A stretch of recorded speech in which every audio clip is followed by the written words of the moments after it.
আসসালামু আলাইকুম।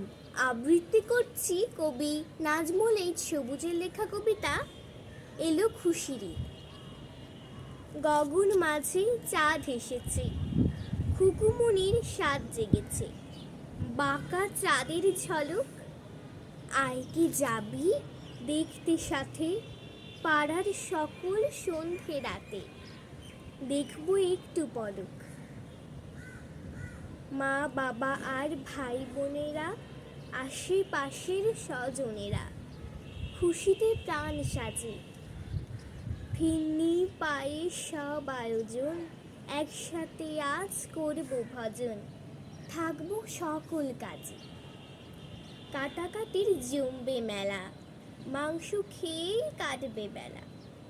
সবার ঘরে সুখের জোয়ার, করব না কো হেলা। ধন্যবাদ।